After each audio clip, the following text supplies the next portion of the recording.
après avoir fait une première phase où on a eu beaucoup de constats, on a réfléchi un peu aux orientations, le thème des nouvelles boussoles, pour moi, je suis un pragmatique et j'avais besoin de commencer à avoir des nouveaux repères pour trouver des solutions ou envisager des solutions.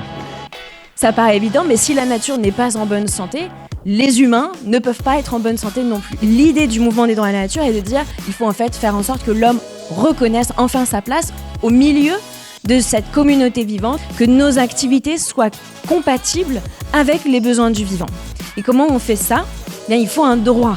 Et nous, si aujourd'hui on était Mother Nature dans notre board, qu'est-ce qu'on devrait changer ? Quel serait son avis sur nos activités, sur nos plans de développement et comment on doit s'adapter avec ça ? Dans un monde fluctuant, ce sont les plus performants qui sont les plus fragiles. Ce sont eux qui vont tomber les premiers. Et donc en fait, c'est un avantage compétitif d'être plus robuste. Donc c'est maintenant qu'il faut mettre un pied dans la robustesse. C'est la fameuse phrase, hein, on répare son toit quand il fait beau.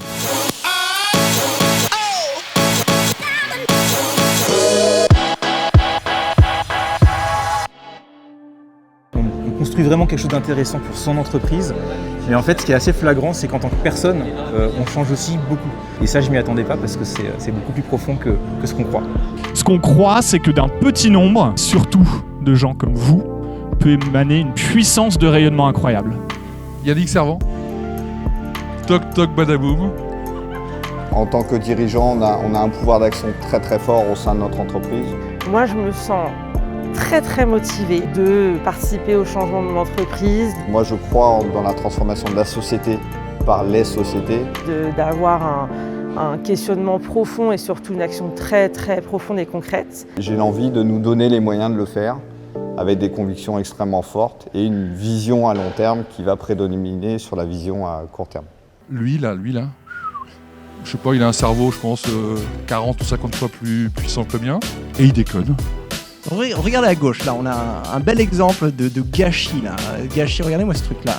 Ça génère zéro valeur ajoutée, ça. Ça fait de l'ombre aux gens, ça rafraîchit la ville, c'est un climatiseur, c'est un hôtel à biodiversité, ça filtre l'eau, ça absorbe le carbone, mais ça sert à rien en termes de comptabilité nationale. Par contre, ça devient intéressant si tu le coupes pour faire un tabouret.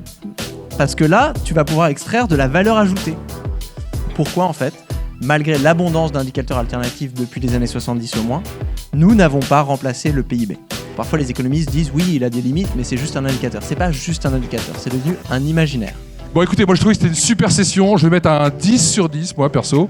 Je trouve qu'on gagne en sérénité, en enthousiasme, on commence à avoir des clés de solutions qui s'activent et puis on a toujours le collectif qui devient de plus en plus fort et qui nous porte de plus en plus.